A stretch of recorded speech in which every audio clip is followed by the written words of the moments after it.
گھر سنبھالنا بھی ہے، رشتوں کو نبھانا بھی ہے، بچوں کی ذمہ داریاں بھی ہے، اور سب سے بڑھ کر اللہ کے دین کو زندہ رکھنا بھی ہے۔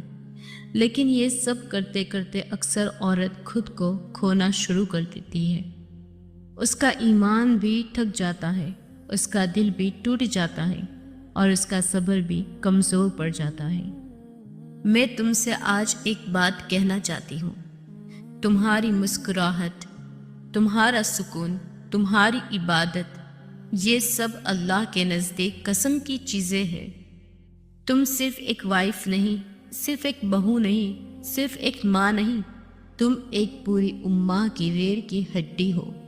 تمہاری ہمت سے گھر بنتے ہیں، تمہاری دعاؤں سے نصیب بدلتے ہیں، اور تمہارے صبر سے رحمت برستی ہے۔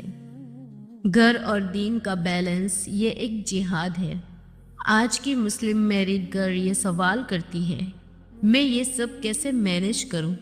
دین کی فکر بھی، دنیا کی ذمہ داری بھی، ساس، سسر، نند، ہسبینڈ، سب کے رویے کیسے ہینڈل کروں؟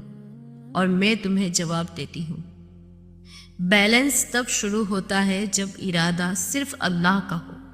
جب تم اپنا ہر کام یہ سوچ کر کرتی ہو، یا اللہ میں تیرے لیے کر رہی ہوں، پھر سانس کے سخت لفظ بھی عبادت بن جاتے ہیں۔ نند کا عجیب رویہ بھی صدقہ جاریہ بن جاتا ہے۔ ہسبینڈ کی غصیل عادتیں بھی تمہارے صبر کی لیدر بن جاتی ہے۔ بچوں کی شرارتیں بھی جنت کا راستہ بن جاتا ہے۔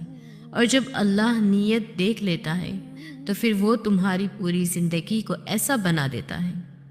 سانس اگر تنقید کرے، چپ رہو، یہ کمزوری نہیں، اسلامک وزڈم ہے۔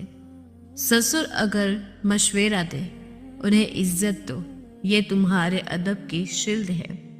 سانس کی طرف سے دل دکھ جائے تو ایک بات یاد رکھنا، جو تم پہ ظلم کرتا ہے اللہ اس کا حساب خود رکھتا ہے۔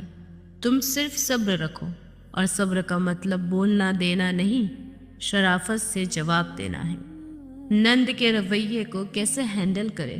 نند اگر روڈ ہو، جلس ہو، یا ان نیسیسری کامنٹس کرے تو یہ تمہاری زندگی کا ٹیسٹ پیپر ہے۔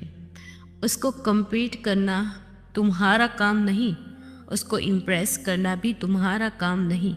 تمہارا کام صرف اخلاق کی وہ ہائٹ رکھنا ہے جہاں لوگ تمہیں دیکھ کر اپنی زندگی سدھارنا شروع کرتے۔